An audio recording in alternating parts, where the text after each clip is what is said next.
제가 저희 집이 여기 교회 짓기 전에 그 건물 오른쪽에 그 건물에 살고 있었습니다. 그 CL 안경원 건너편 건물 있지 않습니까? 거기 제가 살고 있었고요.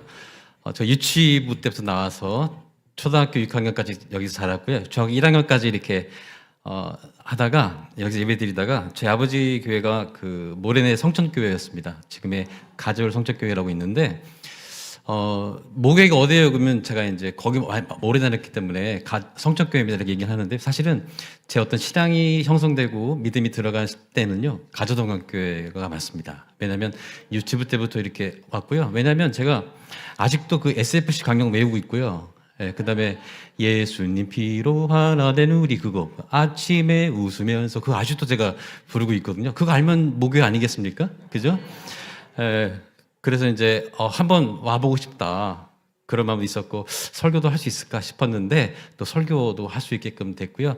그 담임 목사님, 조길 목사님은요 제 신대원 동기 친구의 고신대 선배님이시더라고요. 그래서 제가 야, 조길 목사님이라고 아냐? 그랬더니 규리 형님? 그랬더니 바로 전화를 해가지고 통화할 정도로 가까운 사이더라고요. 그래서 세상이 좁습니다. 한 달이 건너면 다 알고 있기 때문에 막 살면 안 되겠더라고요. 예.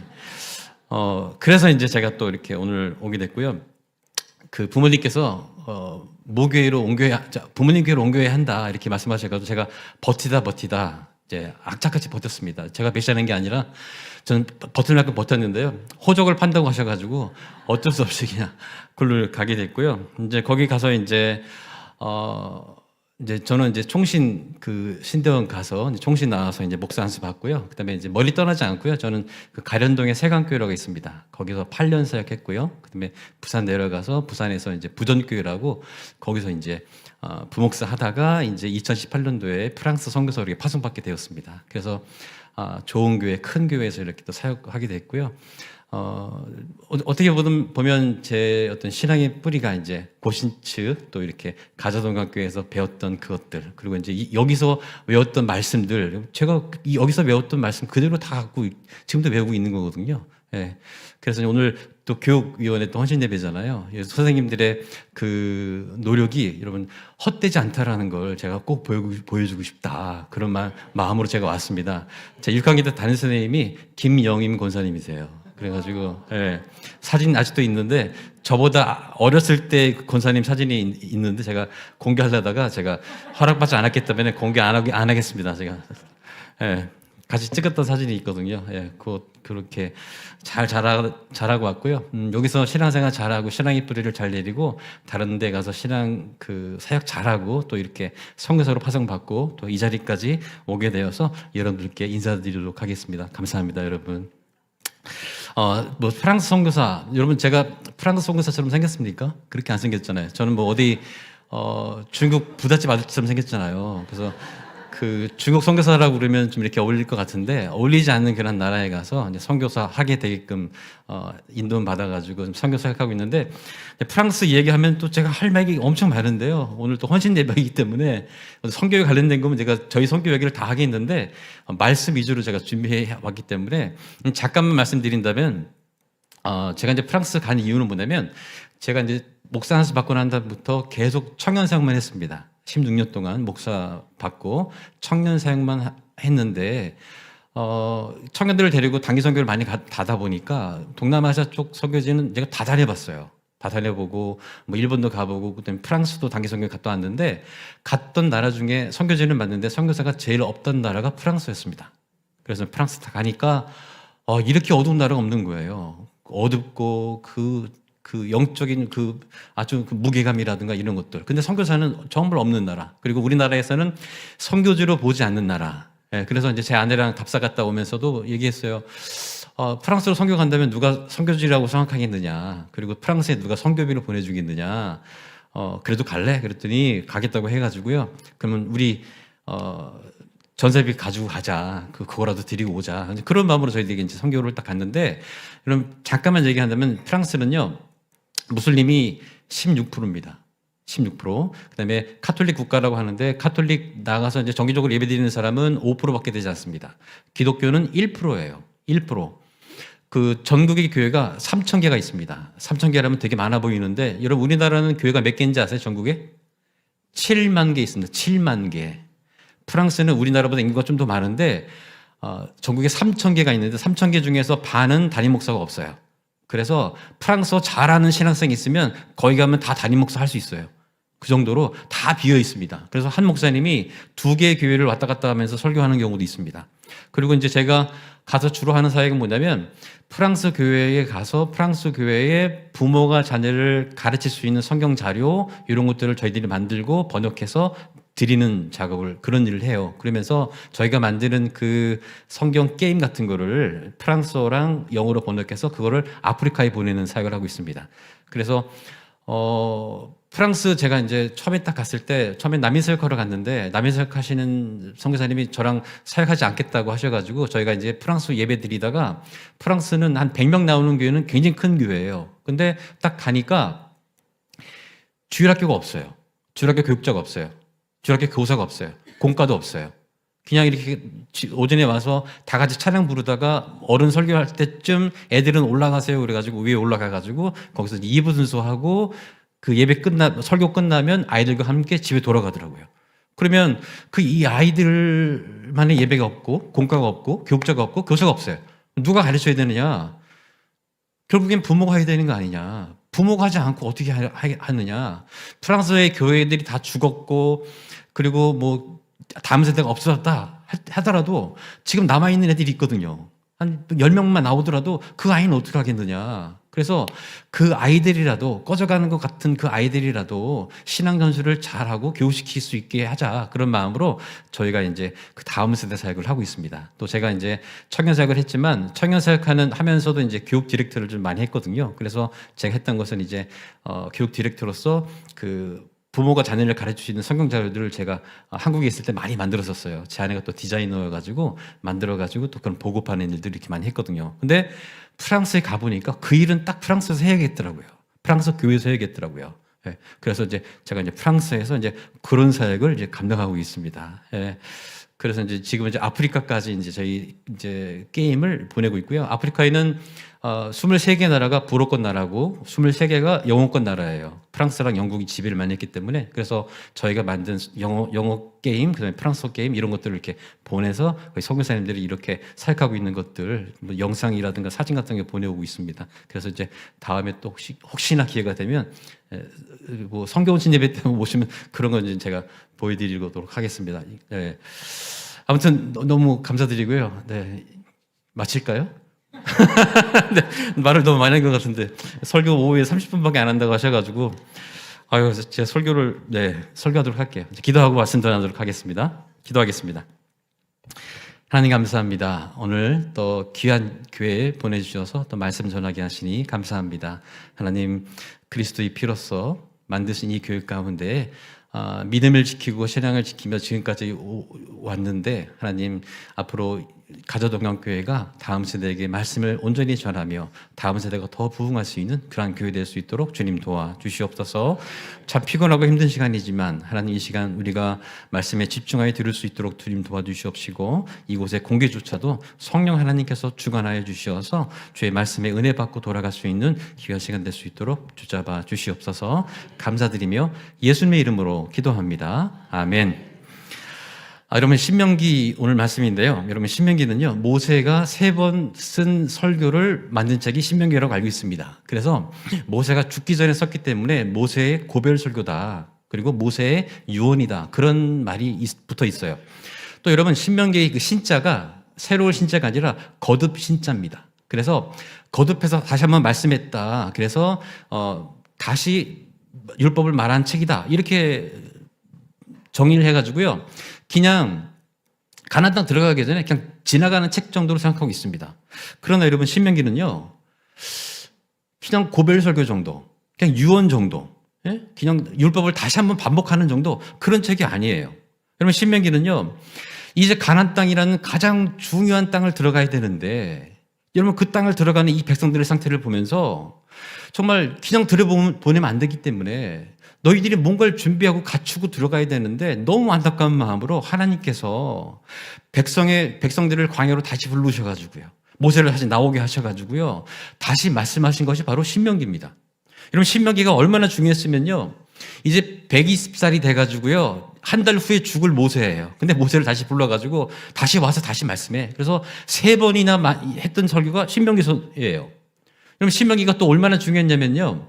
그 모세 오경을 그 정리하다 보니까 그냥 신명기는 설교니까 그냥 그 출애굽기 뒷부분에 끼워 넣거나 그 민수기 뒤에 딱 끼워 넣어도 괜찮은 책이에요. 그런데 그 책을 따로 떼어서 마지막 책 신명기라고 또 넣을 만큼 그만큼 중요한 책이 신명기라는 이야기입니다. 그러니까 여러분 신명기는요 그냥 흘러가는 책, 모세의 유언, 고별설교 이 정도가 아니라는 얘기죠.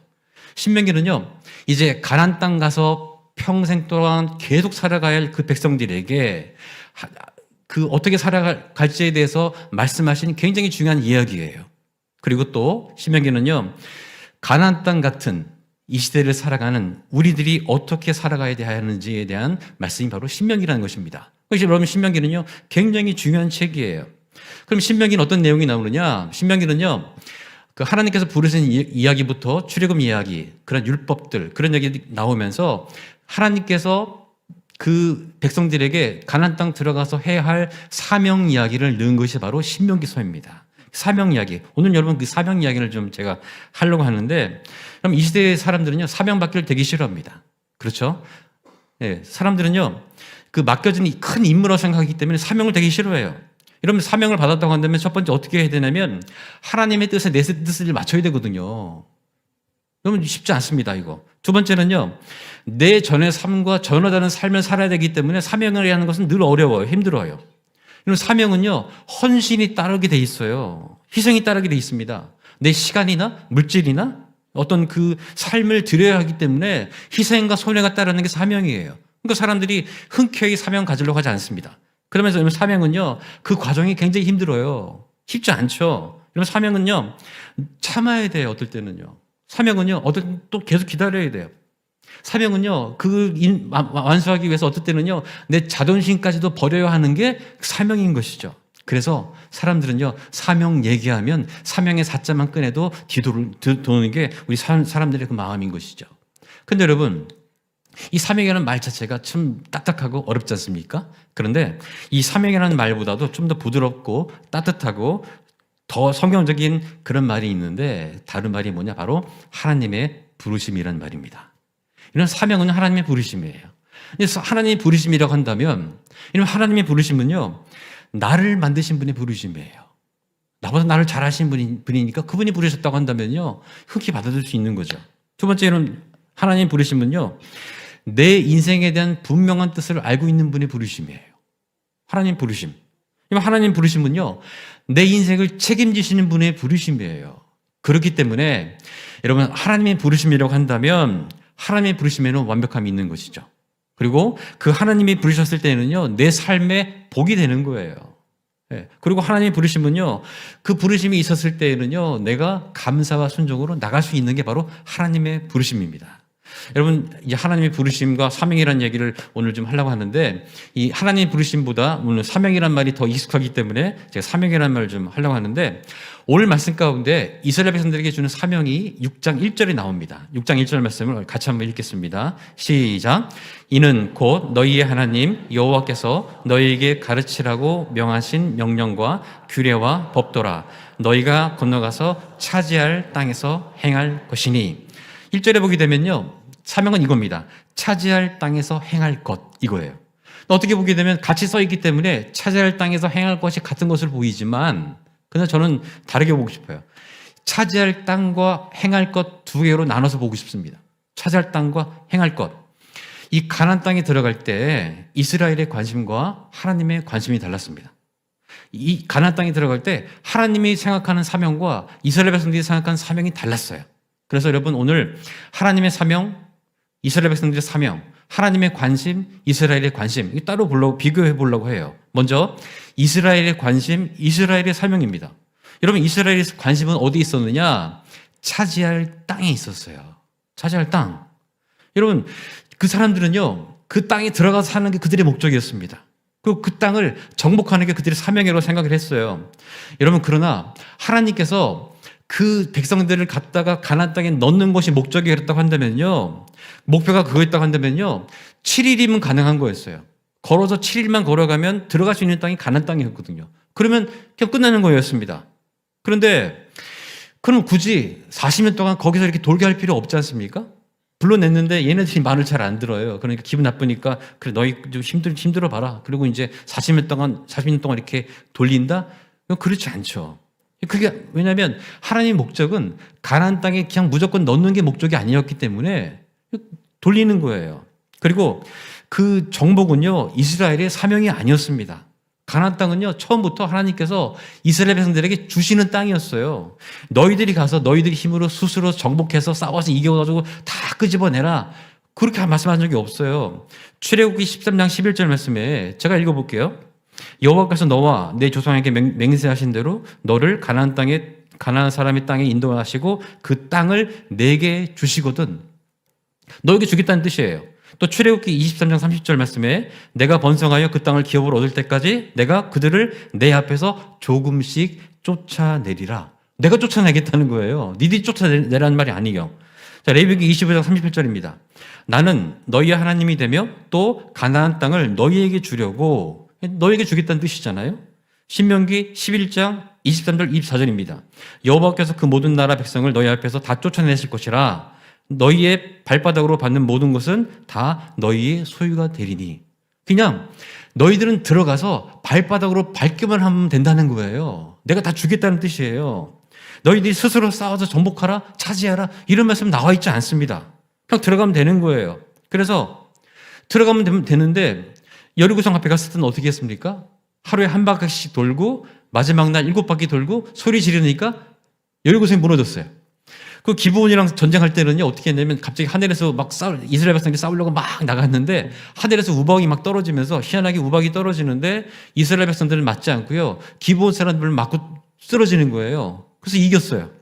어떨 때는요 전쟁도 하기 전에 왕벌을 보내가지고요 그 왕벌 때문에 그 가난한 사람들이 먼저 도망가게 만드시는 거예요. 여러분 이게 정복의 모형은 아니지 않습니까? 그죠? 여러분 이스라엘 백성들이 크게 한 일은 없잖아요. 여러분 이렇게 쉬운 사명이 있습니까? 이게 사명이 아니었기 때문에 하나님께서 내쫓으시는 거예요. 그래서 하나님께서 분명하게 못 박으시는 말씀이 있는데 그게 신명기 9장 5절입니다. 내가 가서 그 땅을 차지함은 내 공의로 말미암다 아니며 내 마음이 정직함으로 말미암다 아니요 이 민족들이 악함으로 말미암아 내 하나님 여호와께서 그들을 내 앞에서 쫓아내심이라.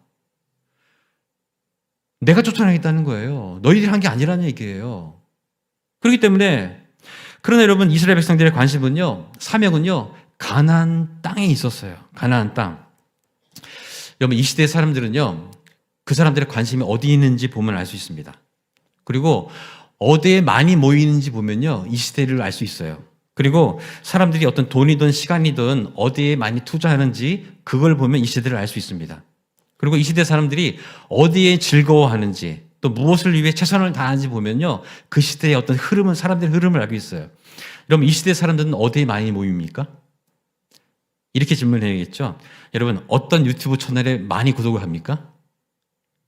부동산, 또 입시, 한때는 또 유튜브 많이 만드는 거, 그 다음에 젊은 친구들은 뭐 뷰티, 또 요즘은 또 주식 이런 거 아니겠어요? 그러니까 핸드폰을 손에서 놓지를 못해요.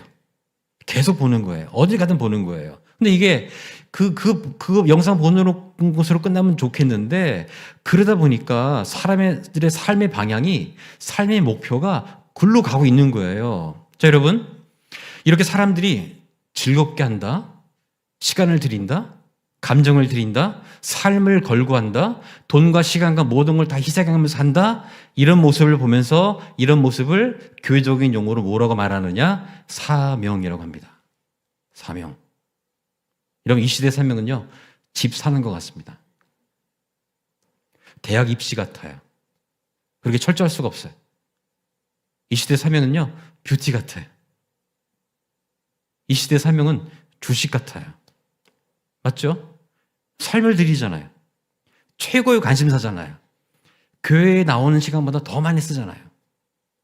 모든 재산을 걸고 건강을 잃을 정도로 거기에 투자하고 노력해서 인생을 걸고 살면 사명이죠. 자, 그렇게 하는데 하나님은 거기 없지 않습니까? 하나님과 연결되는 게 뭐 있습니까? 이것이 오늘 말씀에 차지할 땅입니다. 가나안 땅이에요. 이세의 사병이 가나안 땅에서 잘 사는 것, 가나안 땅 안에서 많이 가지는 것, 가나안 땅에서 성공하는 것, 이렇게 돼버렸어요. 저는 이 말씀을 보면서 상상을 해봤습니다. 제가 만약에 영화를 만든다면 이런 장면을 넣고 싶은데, 이스라엘 백성들이 200만 명, 장정만 60만 명이고 200만 명이니까 이 사람들이 움직이면서도 큰 도시를 이루면서 가는 거예요. 그런데 이 사람들이 이제 가나안 땅 이제 다음에 한 달 후에 두 달 후에 들어간다, 이런 것이 다 발표나고 난 다음에 사람들 사이에서는요, 가나안 땅에 대한 관심이 굉장히 많아졌어요. 그래가지고 가나안 땅에 대한 이야기, 어떤 가나안 땅의 유행 뭐 이런 것들을요, 굉장히 사람들이 만날 때마다 계속 얘기하는 거예요. 그래서 이제 제가 영화를 만든다면 그 백성들이 있는 그 도시를 딱 이렇게 보면서 하늘에서 이렇게 그 카메라가 쫙 밑으로 들어가는 거예요. 여러분 지금 영화 보시는 겁니다. 이렇게 잘 따라오고 계시죠? 사람들 사이로 쭉 들어가가지고 와, 카메라가 막 다니다가 어디에 딱 멈췄는데 거기 사람들이 엄청나게 모여 있는 거예요. 어떤 집회 장소처럼 막 모여가지고 사람들이 토론하면서 막 누가 막 설명하고 막 있는데, 알고 보니까 그게 뭐냐면요, 가나안 땅 설명회를 하고 있는 거예요. 어디 지역이 좋은 땅인지, 어디가 시세가 좋은지, 어디를 들어가야 좋은지. 심지어 그 12지파 중에 3개 지파는요, 그 요단강 동편 쪽에 바란 지역 그쪽 땅이 좋다는 걸 알고, 곡창지대라는 걸 알고요, 그 땅은 우리 지파들은 거기에 살겠다라고 모세랑 딜을 해가지고 벌써 땅을 정해놨네요. 네?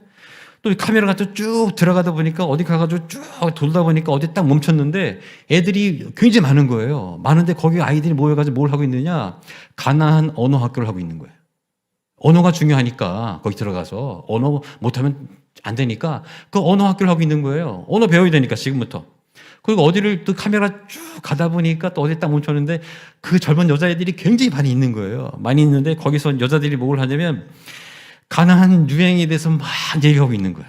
그래서 막 얘기하는데 그 가나안 들어가면 또 어떤 패션이 유행이더라 막 그러면서 그런 것들 막 얘기하고 있고요. 또 어떤 사람이 와가지고 내가 봤는데, 지나가는 거 봤는데 가나안 여자들은 손톱에다가 뭘 붙였더라. 근데 손이 왜 이렇게 예쁜 거 봤는데 손톱에 뭘 붙였는데 반짝반짝하면서 되게 이쁘더라 하면서 이렇게 막 손톱이 깨지지 않으려고 막 이렇게 하더라. 막 그런 것만 막 얘기하고 있는 거예요. 왜? 자기들도 들어가 하고 싶으니까.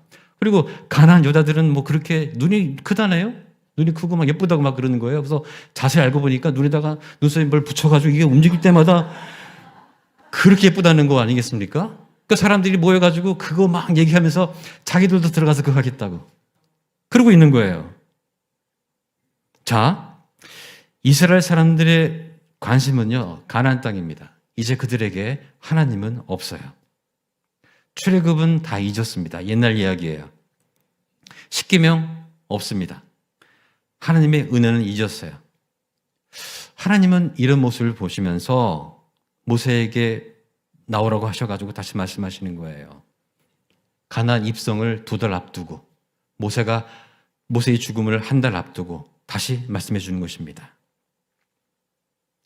이게 이 시대의 모습 아니겠습니까? 자, 그렇다고 한다면 하나님의 관심, 하나님의 사명은 무엇이냐? 여러분, 이게 1절의 말씀에 행할 것입니다. 행할 것. 여러분, 하나님의 관심은요, 가나안 땅에 있지 않았습니다. 하나님의 관심은요, 가나안 땅에서 살아갈 그 다음 세대에게 있었어요.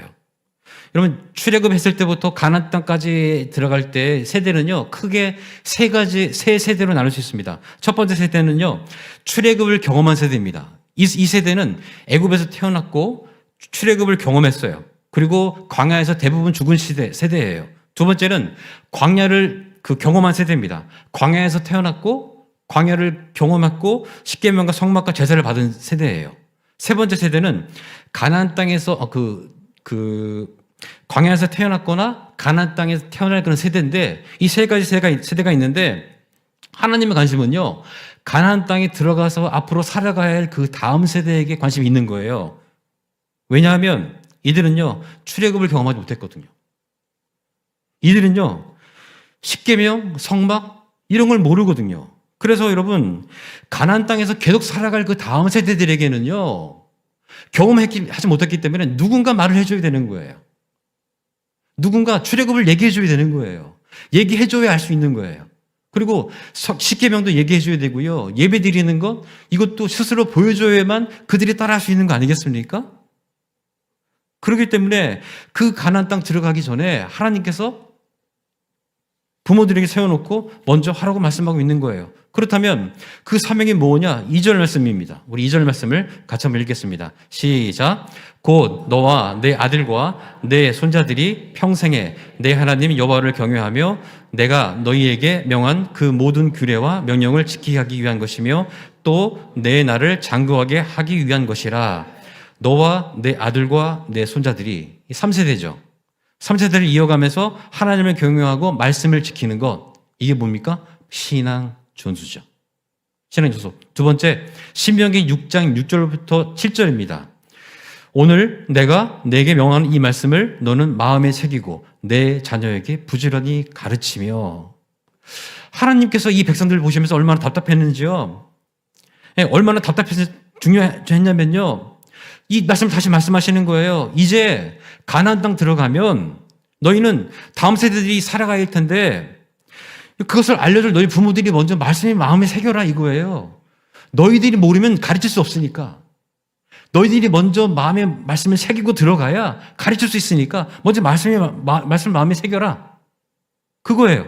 그리고 가나안 땅은 내가 너희들에게 그냥 주는 땅이니까 그냥 들어가면 돼. 내가 다 내쫓을게. 제발 들어가서 다른 거 하지 말고 그곳에 들어가서 살아갈 다음 세대들에게 말씀을 가르치고 율법을 가르쳐라. 이거예요. 다음 세대들이 그 출애굽에 물들지 않게 하기 위해서 십계명을 가르치고 성막을 설명해주고 제사를 통해서 하나님께 예배드리는 모습을 보여주면서 너희들이 먼저 모습을 보여줘. 그러면 그 다음 세대 애들이 따라할 거 아니겠느냐? 너희들이 먼저 해줘야 하는 거지. 그래서 그 다음 세대는 그 다음 세대에게 들어가서 가르칠 수 있도록 이렇게 해줘. 이게 내가 꾸는 꿈이고 내가 출애굽시킨 이유고 40년 동안 광야를 돌게 한 이유가 바로 이 이유야. 그렇기 때문에 제발 좀 가나안 땅 안에서 살아갈 때 다음 세대들을 위해서 너희 부모들은 사명을 가져라. 이게 바로 신명기 말씀인 것입니다. 이것이 하나님의 관심, 하나님의 사명입니다. 신앙 전수. 이 시대 사람들은요, 이 행할 것에 관심이 없습니다. 그래서 어떻게 하냐면 가장 쉬운 방법을 선택해요. 가장 아주 좋은 교회 가고 주일학교가 잘 돼 있는 교회 선택해서 내 자녀를 그 교회에 보내는 것, 이곳으로 끝냅니다. 이게 가장 쉬운 방법이에요. 이게 이 시대의 모습이에요. 그리고 나는 신앙전수의 사명을 다 했다라고 생각합니다. 이러고 끝나는 거예요. 제가 청년사역 하면서 제가 어떤 권사님, 그 교회 권사님의 딸을 신방을 했어요. 대학교에 가가지고. 이유는 한 가지입니다. 그 딸이 교회에 잘 안 나왔어요.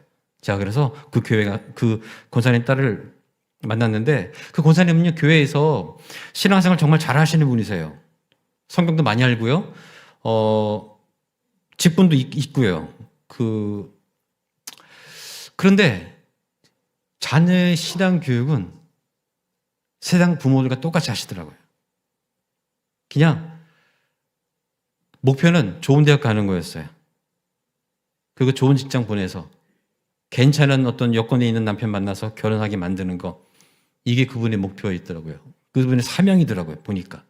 제가 그래서 그 권사님 만나고 난 다음에 교회 와서 권사님이랑 얘기하는데 권사님이 그런 얘기를 하시더라고요. 구원은 개인적인 것이니까 하나님이 언젠가 만나주실 거예요. 그러시더라고요. 아니 여러분, 딸이 죽을 병에 걸렸어요. 죽을 것 같아요. 이제 죽어요. 그런데 그 죽어가는 딸을 보면서 그 병은 개인적인 것이니까 언젠가 살다 보면 좋은 의사 만나가지고 그 의사가 살려줄 거예요. 여러분 그러시겠습니까? 네? 자, 그래가지고 너무 안타까워가지고 그 권사님한테 속으로 생각을 했어요. 그렇게 말은 못하고 권사님 무서워서. 여러분 그렇게 끝나시겠습니까? 이게 이 시대의 부모의 모습이더라고요. 물론 우리가 이 세상 살아가면서 가나안 땅에서 많이 갖고 또 성공하고 또 그것을 가지고 하나님의 일을 위해서 열심히 해야 합니다. 그건 맞아요. 그런데 그것을 하는 방법과 목적이 하나님께 있지 않다고 한다면요, 그건 문제가 있는 것이죠. 이 가나안 땅에 들어가서 성공하는 방법은요, 하나님께서 먼저 미리 말씀해 주고 계세요. 그게 바로 3절 말씀입니다. 3절 말씀 우리 같이 한번 읽겠습니다. 시작. 이스라엘아 듣고 삼가 그것을 행하라. 그리하면 내가 복을 받고 내 조상들의 하나님 여호와께서 내게 허락하심과 같이 젖과 꿀이 흐르는 땅에서 내가 크게 번성하리라. 아멘. 말씀하고 계시죠. 네가 가나안 땅에서 번성하기 위해서는요, 한 가지입니다. 듣고 삼가 그것을 행하라. 이거예요. 이거 외에 다른 것이 없어요. 제가 그 한양대 앞에서 제가 이제 청년 사역을 할 때 거기 이제 한양대 법대 다니는 그 3학년 친구가 있었어요. 근데 이 친구가 머리가 되게 좋더라고요. 그래가지고 제가 청년부 하루는 청년부 성경 암송 대회를 했어요. 제 자체 내로 암송 대회를 해가지고 60개 구절을 딱 주고 난 다음에 2개 외울 때마다 5,000원짜리 문화상품권 하나씩 줬습니다. 그래서 그 하루 날짜 잡아가지고 60개 다 외우면 한 15만 원 정도 돼요. 다 주겠다 하니까 청년들이 신나게 외우더라고요. 그래가지고 그날 그 60개를 다 외우는 청년이 나왔어요. 네, 열심히 외우더라고요. 근데 그 한양대 법대 다니는 그 친구가 그 전주에 어딜 다녀오는 바람에 성경 암송대회 하는 광고를 못 들었어요. 못 듣고 딱 왔는데 성경 암송대회를 하고 있네요. 그런데 딱 왔는데 하고 있으니까 자기는 안 하면 안 되니까 그래가지고 어떻게 하냐면 목사님 저를 마지막 순서에 넣어주십시오 그러더라고요. 그래가지고 그래 알았다 마지막 순서 너 해라. 그랬더니 다른 사람들이 다 그 이제 외우는 그 순서 시간에 그 69절을 외우는 시간 꽤 걸리더라고요.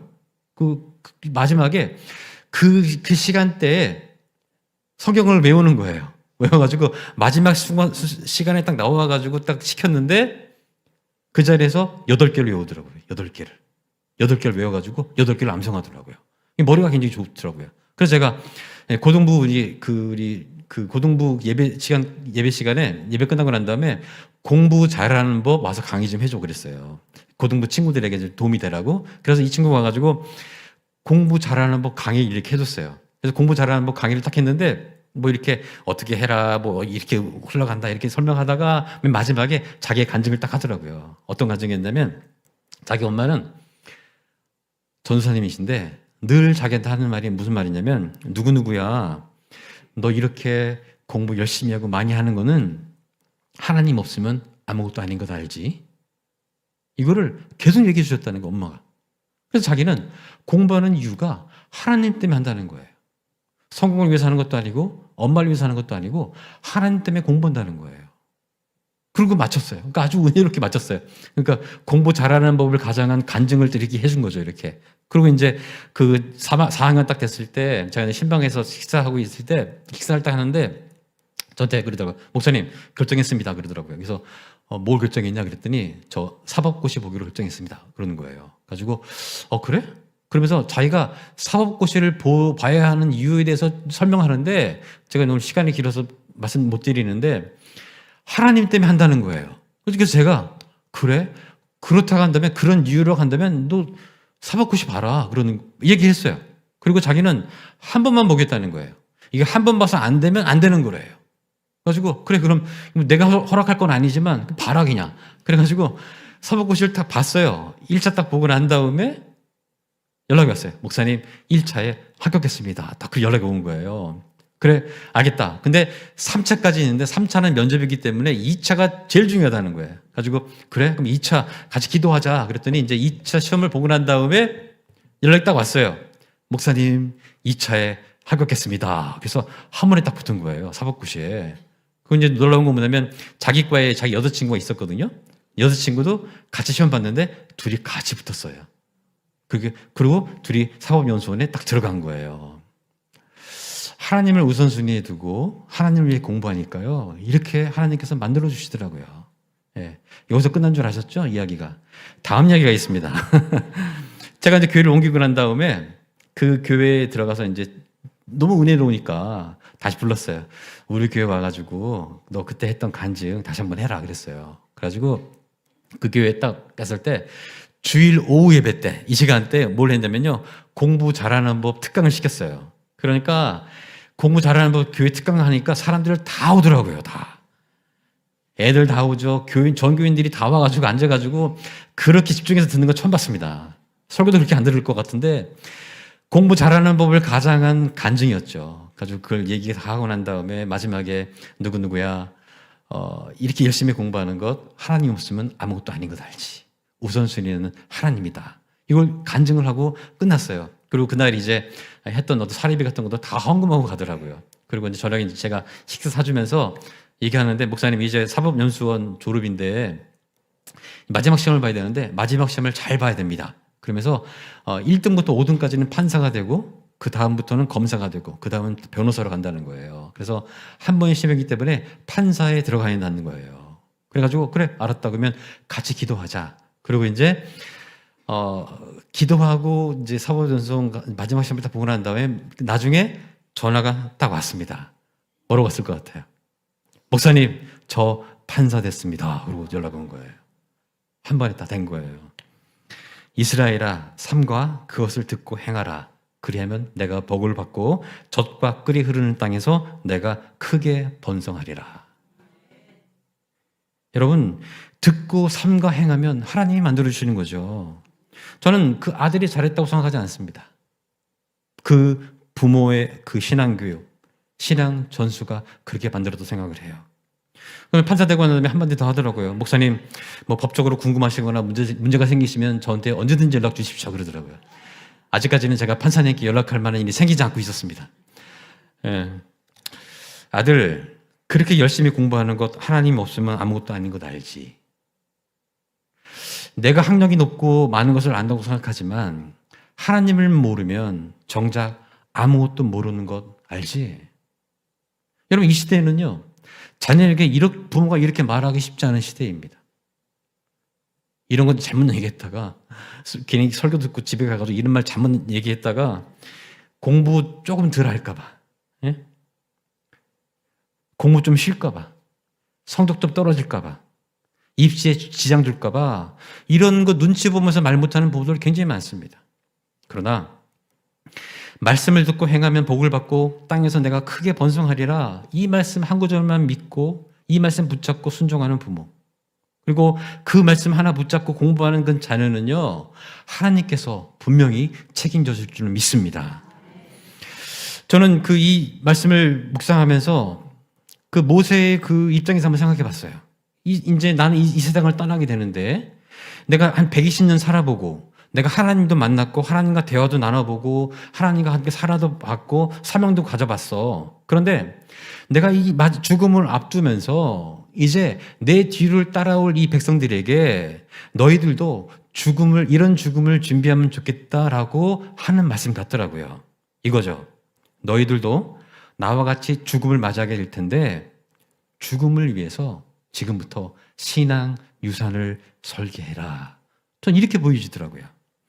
저희 아버지는 2년 전에 돌아가셨습니다. 근데 돌아가시고 나니까 깨달은 게 참 많더라고요. 저희 아버지는 자식들에게 어떤 그 사랑한다는 표현도 잘 못하셨고요. 다정하신 분은 아니셨어요. 제가 어릴 때 야단도 많이 받고요. 이렇게 매도 맞아보고, 그다음에 상처도 받고요. 또 갈등도 많이 있었어요. 제가 머리가 크고 난 다음에 그때 왜 그러셨냐고 따지고 싶을 때도 있더라고요. 그런데 아버지가 돌아가시고 나니까요. 그 서운했던 마음, 상처받았던 그 마음은요. 남지 않게 되더라고요. 오히려 아버지보다 더 엄한 할아버지한테 사랑받지 못해서 자식에게 사랑을 줄 수 없었구나 이렇게 이해가 되더라고요. 그리고 그거 돌아가시니까 다 용서가 되더라고요. 하나님 주신 마음 같아요. 그런데 시간이 지날수록 저희 아버지에게 있는 이런 기억들이 남더라고요. 평생 작은 교회를 섬겼던 그 모습들. 어릴 때 청년들 우리 집에 불러와가지고 밥 해주시던 모습. 집 나가실 때마다 혼자 들어가셔서 기도하셨던 모습. 검정 가방에다가 성경 찬송가 딱 끝 넣고 산기도 갔다가 오시던 모습. 새벽에 제가 늦게 일어나니까 새벽 예배 갔다가 돌아오시던 모습. 교회 일이 터지면 담임 목사님이 제일 먼저 전화하고 제일 먼저 교회에 달려가시던 모습. 새벽마다 나가서 기도하셨던 모습. 근데 지금 한편으로는요, 이제 새벽마다 기도해 줄 수 있는 그런 아버지가 없다라는 것이 참 슬프더라고요. 그래서 내 신앙은 아버지에게서 신앙 유산으로 받은 것이라고구나라고 생각이 들더라고요. 여러분, 우리 부모님께서 아버지께서 저에게 남겨준 특별한 유산은 없습니다. 그런데 지금 내 신앙은요, 아버지한테 흘러온 것이더라고요. 지금 내가 목사가 되고, 이 좋은 교회 다니면서 사역도 하고, 설교도 하고, 지금 선교사가 돼 있는 것도요, 다 아버지의 기도로 된 것이구나. 이제 깨닫게 되더라고요. 내 신앙은 부모님들에게서 흘러나온 것이 맞더라고요. 여러분, 신앙 유산은 부모의 삶에서 나오는 것입니다. 부모가 좀 부족해도요, 부모가 좀 못 배웠어도요, 부모가 좀 약했어도, 때로는 부모가 실수하고 자녀에게 상처를 준다 할지라도 내가 그 사랑하는 그 하나님 붙잡고 평생 동안 열심히 신앙하면서 달려오면 눈에 보이진 않지만 그 신앙이 자녀들에게 자연스럽게 흘러가는 것입니다. 그리고 내가 죽었을 때 그것이 신앙 유산으로 자녀들에게 남겨지는 것입니다. 이게 신앙 전수예요. 그러면 이 신앙 유산은 어떻게 설계할 것인가? 두 가지만 말씀드리겠습니다. 첫 번째는 신앙 유산은요, 반드시 준비가 필요해요. 왜 준비가 필요하냐면 우리가 갖고 있는 유산들은요, 그냥 우리가 죽을 때 바로 그냥 나눠주면 되는 거예요. 그건 준비가 필요 없어요. 그런데 신앙 유산은요, 그렇지 않아요. 준비가 필요합니다. 여러분, 왜냐하면 신앙 유산은요, 시간이 많이 들어가는 유산이거든요. 시간이 많이 흘러가야만 이루어지는 유산이 신앙 유산이에요. 그래서 오늘 2절 말씀에 곧 너와 내 아들과 내 손자들이 평생에 여호와 하나님을 경외하며 평생에 해야 되는 게 신앙 유산이에요. 여러분, 두 번째 신앙 유산은요, 말씀을 듣는 지금 이 시간부터 준비하셔야 되는 것입니다. 지금 하셔야 돼요. 그래서 지금부터 준비해서 시작해가지고 평생 준비해서 내가 죽고 난 다음에 자녀의 마음 가운데 그것이 유산으로 남겨지는 거예요. 내가 안 죽으면 유산이 아니잖아요. 그죠? 네가 죽었을 때 유산으로 남겨지는 것입니다. 여러분, 신앙 유산은 지금부터 준비하셔야 됩니다. 여러분들이 지금 살고 있는 모든 것들이 다 유산이에요. 지금부터의 내 삶은 내 자녀에게 줄 신앙 유산으로 만드는 시간이겠구나. 내 자녀 앞에서 하는 말, 내가 하는 행동, 어떤 결정, 이런 것들이 다 유산이 되겠구나. 내가 교회 나가고 예배 드리고 새벽 예배 가고 기도하고 말씀 보고 하나님 사랑하고 하는 모든 것들은, 이 모든 것들은 다 신앙 유산으로 남겠구나. 그런 것을 생각하고 자녀들 앞에서 그런 삶을 서는 것이 바로 신앙 유산을 남기는 것이에요. 여러분, 여러분들이 자녀에게 남겨줄 만한 어떤 유산의 모습이 뭐가 있습니까? 여러분들이 죽고 난 다음에 자녀의 인생, 평생 기억될 만한 어떤 신앙의 모습들이 뭐가 있습니까? 나는 목사였고, 장로였고, 권사였고, 집사였고, 이런 직분 말고요. 내가 평생 목숨 걸고 지켜온 것, 자녀에게 정말 제일 중요하다고 말해줄 수 있는 것, 고난이 오고 힘든 일이 있을 때마다 무엇을 붙잡아야 하는지라고 말해줄 수 있는 것, 세상에 다른 것보다도 더 중요한 것이 무엇이라고 말해줄 수 있는 것, 이런 것들을 남겨둘 수 있어야죠. 여러분이 소중하게 간직하고 살아왔던 그 신앙의 모습들은요, 하나도 땅에 떨어지지 않습니다. 자녀들이 본 대로, 들은 대로, 느낀 대로 모든 것 그대로 다 우리 자녀들에게 쌓일 줄로 믿습니다. 자, 그렇다고 한다면 그 이스라엘의 사명, 행할 것, 신앙 연수는 무엇이냐? 어떻게 해야 되느냐? 이 구체적인 내용은요, 4절부터 시작해서 6장 전체에 나오게 됩니다. 그것은 다음에 하도록 하겠습니다. 다음에 기회가 되면. 저도 안전장치가 하나 있어야 또 다음에 또 올 수 있지 않겠습니까? 하나 걸어놓고 가야 제가 이렇게 너무 길어서 할 수가 없습니다. 사랑하는 우리 가자동강교회 성도 여러분들, 하나님의 관심은 가나안 땅이 아니었습니다.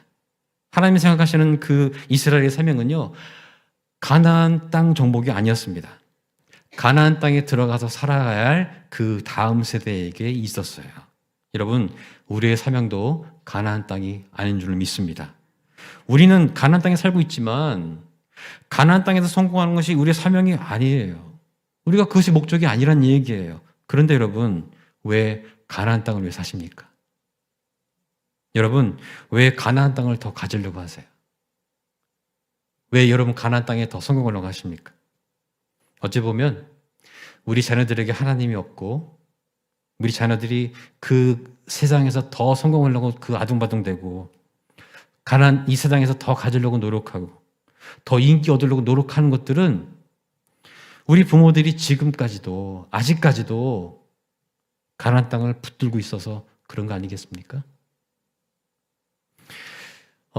제가 프랑스에 사역했던 교육 가운데 그 집사님이 너무 화가 나 있는 거예요. 그래서 왜 화나가 있는지 들었는데 이분이 자녀 신앙 교육을 위해서 굉장히 애쓰신 분이었거든요. 그래가지고 그 교회에 그 교육에 대해서 관심이 많아가지고 투자도 많이 하고 열심히신 분이었어요. 자녀 신앙을 위해서. 근데 이 자녀가 그 성인이 나이가 딱 되고 난 다음에 어떻게 했냐면요. 독립을 선언하는 거예요. 프랑스에서 독립을 선언하는 것은 크게 문제가 되지 않습니다. 그런데 독립을 선언하면서 뭘 얘기했냐면요. 아빠, 나 이제부터 교회 안 나갈 테니까 종교를 강요하지 말라고. 그러고 집을 나갔어요. 프랑스에서는요. 16세가 넘으면 자녀들에게 신앙과 종교를 강요하면 그게 법에 걸려요. 절대 할 수 없습니다. 그래서 고소하면 잡혀갑니다. 할 수 없어요. 그러니까 부모가 아무것도 못하는 거예요. 너무 화가 나 있는 거예요. 아니 내가 그 교회 교육을 위해서 이렇게 했는데 얘가 성인이 되니까 왜 교회를 떠나게 되느냐. 너무 화가 나 있는 거예요. 저희 선교를 위해서 기도해 주시는 권사님이 계시거든요. 그래서 권사님이 이제 프랑스에 있을 때 카톡을 보냈어요. 문자가 어려우시니까 딱 5글자 보내십니다. 목사님 전화. 딱 문자 보내시면, 카톡 보내시면 제가 카톡으로 전화 딱 드려가지고 1시간 동안 통화해요. 그러고 나면 권사님 기도 제목 뭡니까? 물어보면 이렇게, 권사님은 평생 교회 위해서 헌신하신 분이거든요. 교회 건축할 때 뭐 빚을 내서 드리기도 하고요. 그 전도하기 위해서 교회 근처로 이사 가가지고 전도하시고 매일 기도하시는 그런 권사님이시거든요. 그런데 그 권사님께서 저한테 기도 제목 말씀하시는 게 이거예요. 우리 아들 목사님 주례로 결혼했는데 우리 아들 며느리 교회 다시 나가고 우리 손주들 주일학교 나가는 거 기도 제목 한 가지입니다. 그러시더라고요. 평생 교회 헌신하셨는데. 그 어떤 권사님은 제가 저랑 얘기할 때 이렇게 말씀하시더라고요. 그 딸이 주일학교를 잘 자랐대요. 잘 자랐는데 믿지 않는 남편 만나서 결혼했어요. 그래서 이제 그 딸을 다시 교회 나오게 하려고 노력하다가 그 딸이 공무원 시험 본다고 해가지고 기도 같이 하고 공무원 시험을 합격하고 난 다음에 야 축하한다 딱 얘기하고 난 다음에 교회 얘기를 딱 꺼내니까 그 딸이 아주 정중하고 예의 바르게 얘기하더라는 겁니다. 엄마 이제 저한테 교회 나가는 말 하지 않아줬으면 좋겠어요. 그렇게 착한 딸이 이제 다시는 말 못하게 박더라는 것입니다. 너무 슬프다는 거예요. 여러분, 지금 준비하지 않으면 우리가 물려줄 신앙유산은 없습니다. 죽기 직전에 자녀들에게 예수님 믿어라, 교회 다시 나가라, 이거는 유언이지 유산이 아닙니다. 여러분 죽을 때 유언으로 남기고 싶으세요? 지금부터 준비하지 않으면 나중에 신앙유산을 남기는 것이 아니라 유언을 남길 수밖에 없다는 것을 기억하시기 바랍니다. 말씀을 정리하도록 하겠습니다. 여러분, 신앙 전수는 사명입니다. 하나님의 부르심입니다. 이 사명은 교회에게 주지 않으셨어요. 이 사명은 교육자나 교사에게 주지 않으셨습니다. 이 사명은 자녀를 낳은 모든 부모에게 주신 것입니다. 하나님의 부르심입니다. 사랑하는 우리 가자동학교 성도 여러분, 이제 더 이상 미루지 않으시기 바랍니다. 하나님의 이 거룩한 부르심에 감사와 순종으로 서면서 내 자녀와 자손들을 위해 신앙유산을 지금부터 준비하고 그 신앙유산을 자녀들에게 온전히 물려주는 저와 여러분이 되시기를 주님의 이름으로 축복합니다.